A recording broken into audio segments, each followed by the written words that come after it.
The city plain breathed in slow, metallic sighs beneath the Senate spire. A world of lights dimmed as if the galaxy itself had taken a breath it dared not release. Wind prowled the high catwalks of Coruscant, dragging the scent of ion wash and rain across the durasteel ribs of the rotunda. Far below, the lanes were clogged by emergency beacons and the crawling red lights of the Coruscant Guard, harsh with the new order's triumph.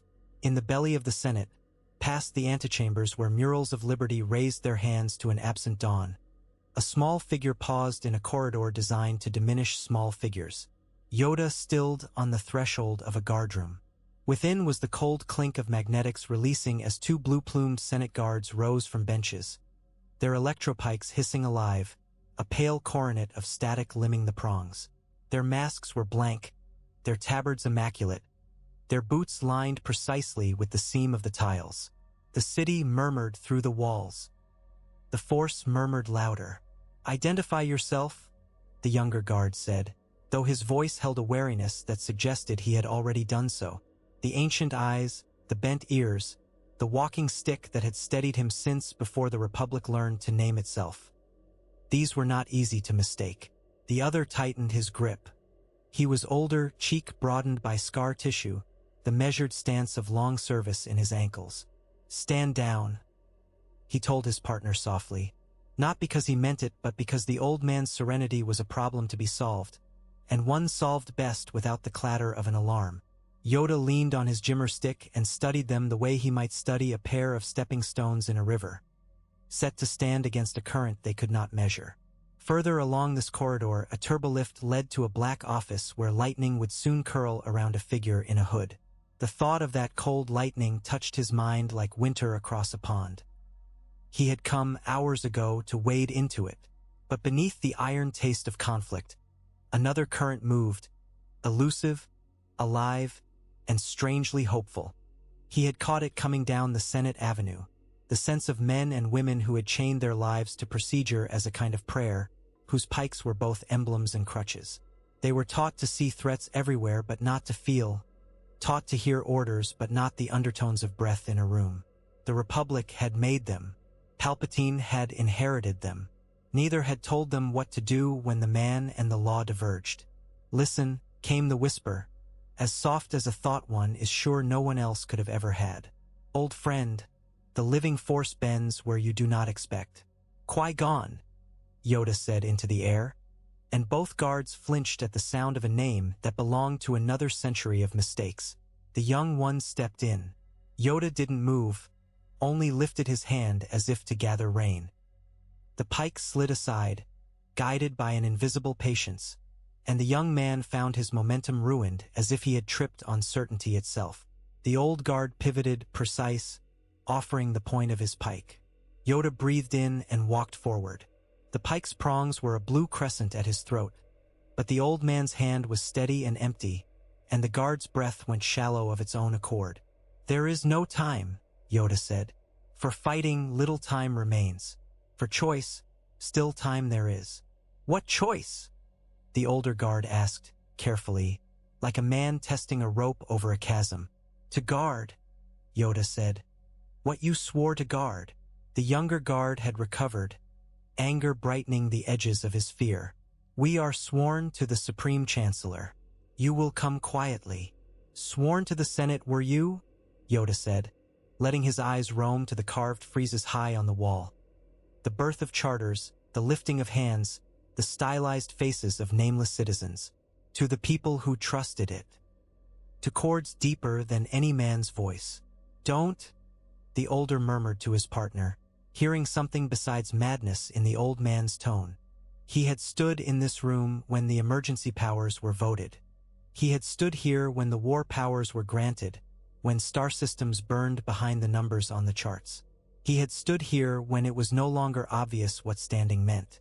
The weight of his years shifted from foot to foot. "If we are not sworn to the Chancellor, to whom are we sworn? To what is larger than he," Yoda said. "To lives, to truth, to a republic's breath, to hope."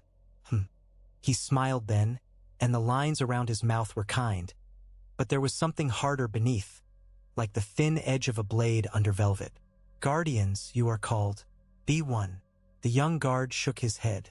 You can trick my weapon. You can twist my steps. You cannot trick my oath. Part of your oath I will not trick, Yoda said, stepping closer. So near the older guard could see the green of his eyes as more than a color. Part you have forgotten. Remind I will. He turned his palm, and the electropike drifted down out of the older guard's hands as if carefully laid aside by the man himself. The prongs crackled once and died. Stop, the younger said, bringing his weapon high. Yoda looked at him, not as one looks at an opponent but as one looks at a frightened apprentice who has not yet learned his own breathing. He made a small motion in the air. The young guard's wrists softened, his elbows opened, and the weapon found itself across Yoda's outstretched palm. The old master did not hold it like a prize, but like a teacher holds a training staff he intends to give back. Come with me, Yoda said, and learn to guard even that which endangers you. Fight me and lose you will. Fight him. He tilted his head toward the ceiling, and all will lose. That is treason, the younger whispered, and the word trembled. What you say? Yoda's ears angled, catching a different wind. Not the air but the current of a decision forming. Treason words are warm robes for cold acts. Truth is the cold itself. Dress it however you like, you cannot change it. The older guard made his choice not with a frown or a sigh but with a settling of the shoulders. He reached up and unbuckled his plumed helmet. The face beneath was lined and weary, creased deeper tonight by what he had seen through the blast-shielded slit of his visor. Clones hunting their former generals. Red-marked troopers marching through halls where statues of reason had stood. He tucked the helmet under his arm. My name is Ryan Hale, he said, the consonants hard with the core worlds. If I say yes, what am I saying yes to? Yoda lowered the pike to the floor and let it rest there. To the long work, he said. To the small hinge upon which great doors swing. To guarding those who have no guard. To teaching those who think they cannot be taught. And to disobeying? The young guard asked, bitter as bright steel. Obeying, Yoda said. What is oldest in you? When the turbolift opened at the far end of the corridor, it bore not robed senators but a quartet of red-striped clones and Mas Amedda himself, horns sweeping like a crown in a storm. Yoda did not look over. He didn't need to. Their entry was a pressure change in the room. Behind him, Ryan Hale breathed once, twice, and then the sound of the other guard's magnetics releasing his helmet echoed in the chamber like the promise it was. They did not arrest the small, green intruder. They did not sound an alarm. When Amedda and the Coruscant guard reached the threshold, there were only 2 Senate guards in place, flanking an empty desk, helmets on, pikes upright, too rigid even for their own soldiers to notice the new tension in their knees. They had let the small figure pass through a service hatch and into the dark below the Senate, where the city's blood ran. The underlevels were grave cold and busy, construction crews and waste haulers and slicers all giving way instinctively to the blank blue masks of authority. In a forgotten cistern whose water had been turned to some storage 2 wars ago, the old Jedi lit one small lamp the color of patient fire and then extinguished even that. In the darkness, he spoke them through their breath. In the darkness, he let them listen to the hum of Coruscant, the deep resonant thrum of a trillion lives layered in chords more complex than any chamber symphony. Listen, he said, and his voice was not a whisper but the barest shaping of the air, like the way a hand shapes clay without seeming to move. Hear the city. Hear yourselves within it. They heard a subsonic pulse that was municipal power on a lower grid. They heard the whisper of chains. That was wind across scaffolds. They heard the scraping of a maintenance lift far above, and beneath that, impossibly, they heard the tiny, simple sound of a child somewhere laughing, and then the ache of it could have bent a Durasteel barrel. Guard that, Yoda said after they told him the sounds. Guard its right to change into grief and back. We guard a person, the younger said, though the word person felt different in his mouth now, fuller and less easily applied to a single figure behind an office door. We guard the Chancellor. That is our posting. Guard the posting, Yoda allowed. Guard even him if must you do, but guard first what makes the posting holy. The younger bared his head. He was near a sen, from the ring of a world nobody visited unless they sold left-handed carbines. And in his voice lived the burr of someone who had learned to sound core to survive. He had joined the Senate Guard because he had wanted to believe that a uniform could be an answer. He listened in the darkness, and the city's chords found strings in him that had never known they were instruments. "How?" Nira asked the dark. "We cannot fight him. You are right about that much." Yoda moved in the darkness, and they felt his passing like a breeze in the branches of a very old tree. "Teach you I will," he said. "To fight the moment before the fight, to remove the need for it, to be present, yes?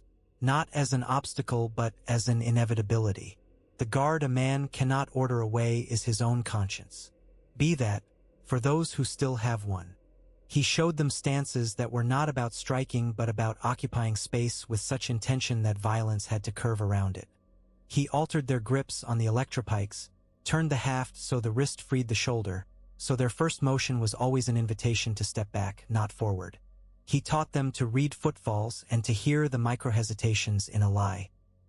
He taught them small, unadorned practices of the living force, no telekinesis, no flashes of impossible speed, only the security of being fully where they stood until where they stood became inviolable. When he taught them to close their eyes and step, 1 step, 2, 3, not as a march but as a vow, Coruscant itself seemed to adjust to them, lanes veering subtly, doors opening at their approach as if a truer authority had arrived than the one written in codes. Ryan felt his skepticism thinning until it was thin enough to see light through. Nira felt his anger getting edges that could cut something besides himself. The first test arrived without warning and with the smell of cold dust and ceremonial wax. Sly Moore had arranged a surprise inspection, though Sly Moore did not call anything what it was. She drifted like a pale moth in a room where fire had been forbidden too long. Her eyes were the blank of a moon without atmosphere, and when she stood before the guard, they felt their thoughts wanting to step into her and drown. Yoda was not with them then. He had receded into ducks and cowlings, embedding himself in the city's negative space, trusting that the day would come when presence could be taught more effectively by absence. Moore examined their pikes, and her fingers never smudged the polished metal. She spoke lightly of danger and necessity, of the Chancellor's schedule, of threats swirling in invisible constellations around the rotunda. Through it all, Ryan held his stance like the center of a wheel. Nira held his breath the way Yoda had taught him, not in the chest but in the soles of the feet. At the end, Moore smiled without teeth. "An excellent core," she said, and the words were almost benevolence. "And yet," she added, "the Chancellor wishes to see his guardians tested in practical conditions." Practical conditions meant a staged attack in the Senate corridor as Palpatine moved between chambers, the kind of spectacle designed to reveal reflexes. Nira saw it coming by the shift in the clone troopers' eyes as they pretended to be spectators. He felt it in the air, a heat gathering without source. The assassin was a plant from security, a man with calloused hands and a face too forgettable to be forgettable. He lunged with a vibroblade fitted to kill a myth. The guard should have moved to skewer him, and Nira would have weeks ago. Instead, he stepped into the man's shoulder with so much presence it took the blade out of the realm of physics. A second later, Ryan had looped the assassin's wrist with his pike and turned the blade flat, the edge skidding along polished floor as if embarrassed by itself. The assassin hit the marble without injury, and Nira had already pinned the man's elbow at an angle that promised pain without delivering more than a fact. "You will cease to move because the world itself has decided to hold you still." Palpatine, under his hood, watched in silence. Lightning lived in his bones, but he did not call it. His gaze drifted from the trembling assassin to the guard and back again. "Impressive," he said finally, in the dry voice of a man who had seen impressive and outlived it. "Your restraint does you credit. Restraint keeps the Senate from bleeding excellency," Ryan said, because one of the things Yoda had taught them was that truth, introduced subtly into the air, could alter a room's climate. And in that instant, truth did alter something, though not immediately in their favor. The Chancellor saw them more clearly. He saw that their pikes could be bent. He saw that their oaths could be tuned to a frequency not his own. He smiled with gratitude, and the smile was the kind of warmth that precedes a frost. The changes came quietly and then all at once. The blue tabards brightened to a terrible red. The plumes were stripped. The masks grew more blank. They were moved from public honor to private corridors, from the gaze of the chamber to the darkness behind a single chair. They became not the Senate Guard but the Royal Guard. Their new helms reflected nothing. Their new training manuals arrived with a thinner sincerity, full of phrases that did not allow oxygen. When the crates of crimson arrived and the order of assignment changed, Rhine's mouth drew into the line of a wound healing crooked. The men and women in his barracks unpacked their new uniforms like mourners going through the house of the dead. They stood, one after another, in front of the mirror and watched themselves disappear. Nira closed his eyes and remembered the sound of a child laughing somewhere in the city's bones. "Wear it," Yoda said that night, his small form another absence among the crates. "Wear it as a cloak for an older vow." He taught them how to turn the crimson into a veil, how to let the uniform's emptiness serve as their own. He taught them a practice that had no name, a habit of loosening the mind so that probing tendrils, Moore's cool lenses, the Chancellor's narrow attention, slid through a net that yielded without breaking. He showed them the step and breathe of invisibility, not a trick of bending light but the more difficult trick of bending self. "Offer no edge," he said, "into which their hooks can set. Empty but firm, be hollow, like the reed that sings because air passes through." The first time Vader came to test them, the floor of the Chancellor's briefing room trembled a little in sympathy with his gait. His breath was the mechanical sea, withdrawing and coming in, the shoreless sound that could assist a meditation if one forgot what made it. He moved through them without looking, the way weather moves through a field. Rhine watched the pupils of 3 men around him contract and then stabilize. Palpatine turned in his chair and said something private, low, condescending and intimate, the way a handler will speak about his hound. Vader nodded once, and 4 Crimson Guards stepped forward at some interior signal they had been conditioned to obey. They fought the way they had been taught before the little green master. Cut, slam, break the arc of the electropike against armored plates and piston servos until the man inside the machine remembered his limits. The first one died quickly, his pike trapped in a metal wrist and torqued until bones surrendered. The second bent wrong at the hip and did not stand again. The third and fourth fell backward across the glossy tiles with the sound of expensive lacquer splitting under stress. Nira did not move. Yoda had taught him the single step that alters a room. He took it now, 1 pace forward, his pike held horizontally across his thighs, the prongs cold. He flooded his body with breath. He remembered a stone in a river and became that, not resisting the water, not yielding either. Vader's mask turned. He could not beat this thing. The machine man was built of decisions long since hardened. But the small hinge, the one Yoda had promised, turned. Vader's gloved hand lifted. The force gathered, probing the body of the crimson figure for purchase. Nira let go of the hooks. He opened every latch in his mind. He offered no pane of glass to shatter, only the opening in which a room's air can move. The pressure slid around him as if the force itself were the water he'd practiced against. His knees bent and did not lock. His breath rose and fell and did not catch. The black mask titled and held there a second too long. "You have taught them parlor games," Palpatine said, dry, amused, a tone tuned exactly to needle the creature he had built. "How quaint." The mask turned away. Nira did not exhale until it was gone. They called it the narrow path, the work Yoda gave them. It had another name among them, one they never spoke out loud. The Red Vow. It demanded no great rebellions, only the daily practice of choosing the older oath when the newer one attempted to replace it. They learned to alter security routes by inches so a dissident never passed the most dangerous choke point. They learned to adjust an elevator's timing so a senator with a trembling conscience arrived to vote exactly when a private courage could bear it. They learned to guard the Chancellor's body without guarding his intent.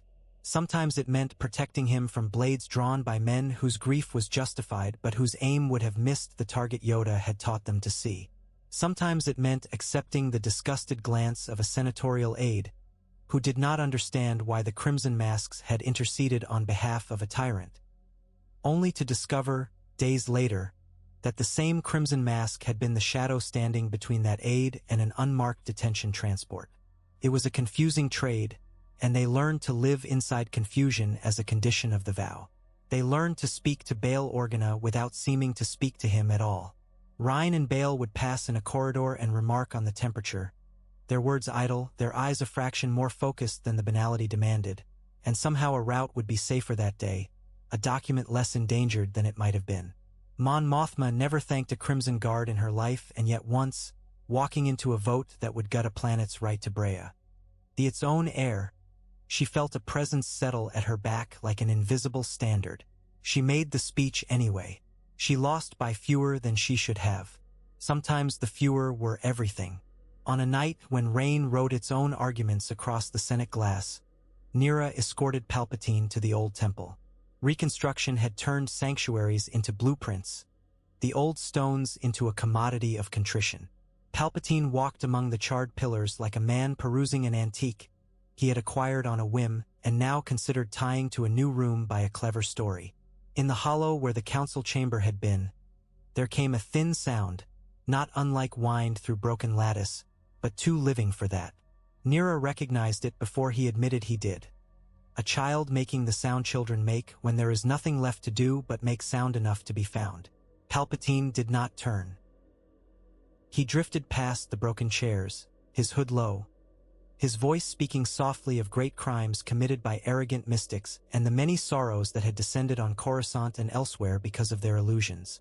He was giving a speech for nobody, which meant he was practicing lines for when he would give it for everybody. Nira stepped aside from his marching line, the smallest amount a soldier could step, and still claim that he had not moved. He found the source of the sound where the Duracrete had cracked near a support. A small body crouched there in a nest of dust, eyes enormous, both hands closed around a trinket of no value. A temple fiber knot, the kind given to younglings to practice with their restive fingers. The child did not look at the Crimson Mask. She looked at the electropike and the boots, and the red turned black in the dim. She did not cry out. She offered her hands, both palms open, the trinket folded within.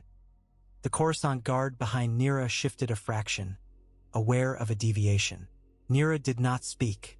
He bent at the knee, one motion controlled as Yoda had taught, as if the entire galaxy had been designed to accommodate this knee's bend at this precise moment. He took the knot and put it back into her hands.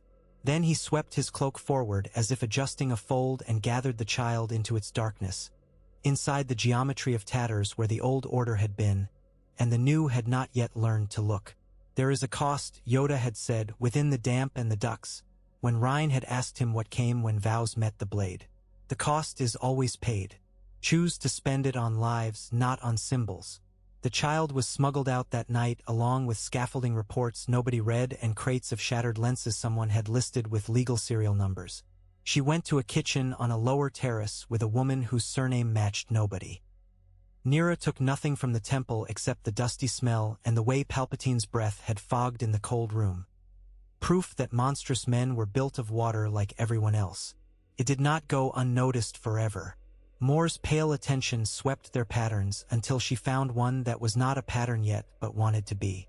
She presented it to the Chancellor as a tableau of probabilities. Palpatine looked uninterested, then more interested, the way an entomologist might glance at a moth and then notice it did not drink like other moths. They broke Nira in a white room where the ceiling was low enough to remind him of childhood and featureless enough to remind him there was no such thing. They did not break him physically. They did not need to. They asked questions that had no answers and demanded answers that had no questions, and in the space between those operations a man can go mad. Nira did not. He had learned how to be a reed. He had learned how to be a stone. He became water instead, and when the questions came, they pushed and then, exhausted, went around. They sent him back to his post with a mark on his record invisible to him and visible to everyone who would watch him for the remainder of his career. He went back. He raised his pike at the door he must guard. He bowed in the correct increments. He stood and breathed and stepped the step and made the small adjustments a vow must make in order to remain a vow instead of becoming a declaration that quickly learns to eat itself. He was tired for a year. Then he was tired less. Yoda did not stay. He never meant to. The ducks could contain him only as long as a seed needs the dark. The narrow path was laid. The red vow had sinew now. On a night when the air tasted of wet metal and the low lights of the lower city moved like funeral processions for unnamed things, Rhine met him in the same cistern where the first lesson had uncoiled. "You will go," Rhine said. It was not grief. It was acknowledgement. "Must," Yoda said. "More than one path there is. This one yours becomes. Do we ever know?" Rhine wanted to ask. If it mattered, he wanted to ask it kindly, because Yoda had taught him to shape even despair toward truth. "No." Yoda smiled and then did something more difficult than smiling. He let himself be seen by Rhine in his weariness, the way a mountain can be seen to be eroding only if one knows how to look. "No, we do not. Trust we must." Rhine laughed. A single breath that was not laughter. "Trust is a luxury." "Trust," Yoda said. "A discipline is." He folded the small man into an embrace that seemed a contradiction until it was happening. Rhine felt the Jimmer stick knock lightly against his knee. Then the old master was gone the way dew is gone, leached back into the larger body of which it had always been part. Rhine wore the red with less hatred on mornings after that, and when he stood in a doorway and allowed someone through a whole government had been designed to prevent, he experienced the smallest joy, the kind that does not draw light to itself. Years built themselves out of days. The Senate changed its shape like a creature trying on new skins. The words on banners altered their color. The people who had cheered the emergency measures grew quiet and then grew careful and then grew gray. The royal guard learned to move in silence because their steps had learned to think. Nira saved 2 children and 1 senator's aide and a clerk whose name sounded like a cough. He lost 3 comrades, not to blades but to the slow strangulation of certainty. Sometimes men can live only so long under a vow that asks them to be misunderstood. He buried them standing up as their positions required. Rhine watched the clones become other men in other armor and then become numbers and then become a kind of silence that made him shiver in warm rooms. He watched a woman with a pale gaze fall from favor without making a sound. He watched a black-masked figure go to planets few had heard of and return with soot in the seams of his armor and nothing new in the sound of his breath. He watched a hooded man sit in a chair and let lightning curl invisibly inside him, the animal in him feeding where nobody could see. Rhine let the red hood cover his own hair when it went white. On nights when his knees ached, he whispered to them the names of cities he had never visited. It pleased him that geography could be a bomb. It pleased him that languages he had overheard only long enough to ask for a safe corridor still made his mouth shape syllables with quiet delight. He understood, late, that the vow he had taken had taught him to love the galaxy without needing it to love him back. It was not such a terrible way to age. A day came when a shuttle docked silent in a hangar nobody used, and a man from the old days stepped out with tattoos on his face that mapped a people's history. Quinlan Voss would have been the wrong name for him, for a rumor, and Rhine did not know what rumor to offer, only that the man had a way of listening to objects that made Rhine think of Yoda. Rhine nodded to him in passing and altered nothing about his stride, and a woman with hair like late wheat walked past between them, her eyes fixed on a future nobody in the room would live to see. Later, when flames bloomed in places where flame had been forbidden, and fleets gathered in arrangements that gave math a new urgency, Rhine would remember the way her shoulder had not brushed either man's and would think, a hinge. It comforted him that he did not need to know why. Palpatine did know. Palpatine always knew when a hinge squeaked. He had never been able to grease this one with anything more than fear, and fear had not worked as well in the Senate chambers as it had in backworlds where numbers on fuel invoices could be used to starve people. He watched a boy become a man before a people, and then a man become a symbol in a way symbols rarely get to be people afterward. He felt an old itch in a scar he did not have, and turned his attention to the royal red that had been the frame for his every public moment. "You were never mine," he told Rhine one morning when the corridor was so empty it did not feel like part of Coruscant. "You were their dream of me." Rhine did not reply. He did not need to. The uniform had taught him when silence was a blade. He bowed the precise amount the manual recommended and stepped into a new position that was neither more nor less dangerous than the old one. When the second Death Star was framed against a world seen too often in the old propaganda files, Nero was no longer at his post. The White Room had left a mark he finally could read. He sought a smaller vow in a smaller place. He taught a child to breathe through fear. He taught a woman to stand breathing in a doorway while a trooper with an order found himself disinclined to explain that order one more time. He learned that vows, like rivers, can branch and still reach the same sea. At night, he would think of the black mask he had faced and the weight that had gone around him like weather, and he would practice the step in a narrow kitchen. And the air in the kitchen would change the way a room changes when someone tells the truth without raising their voice. Ryan remained. He remained until remains were what he had. He stood far from a throne where guards in red were expected to fall when told, and yet did not fall that day because something in the air suggested the requirement that they fall had not been written on a wall large enough to be law. He stood until the fall came in a different form, until lightning that had been patient too long found a channel, until a story ended not with trumpets but with a father lifting a son and choosing at last to be a person instead of an emblem. Ryan did not see it. He did not need to.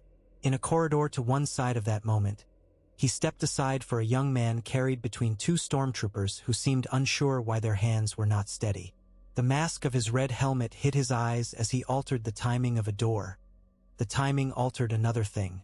That altered another. The hinge swung. The room a long way away where Ryan had never stood filled with a light that did not need lightning to make it. Afterward, when the uniforms were suddenly the wrong color for the rooms, Ryan walked Coruscant without the helmet for the first time in years. The air was still rank. The emergency beacons still crawled.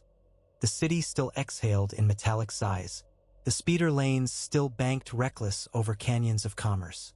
People looked at him and away the way people look at men who have worn masks and now do not. In the old cistern, he found the mark Yoda had once made on a wall with the end of his stick. A scratch not so much a symbol as the confession of someone who had to touch stone. Ryan put his hand over it and closed his eyes. In the darkness behind his lids, he heard Coruscant hum. He heard the child's laughter again, though the child was no longer a child, if she was anything.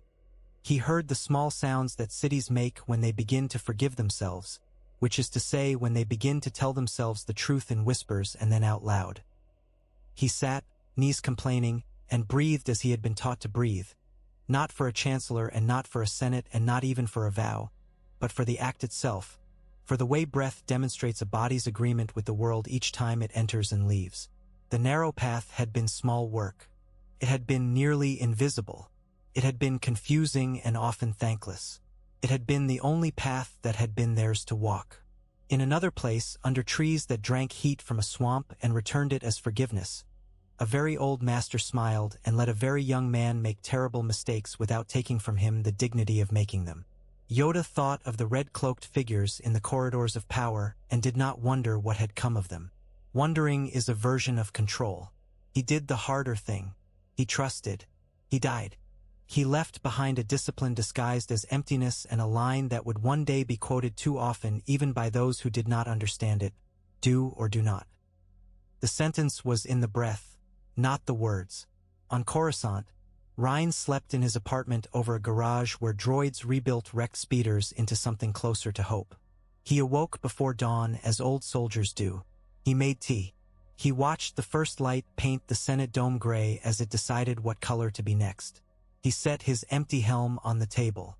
He did not put it on. He listened to the city breathe and breathed with it, and when it came time to open the garage, he opened it. A child passed on the walkway outside and laughed. Ryan felt it cross him like weather.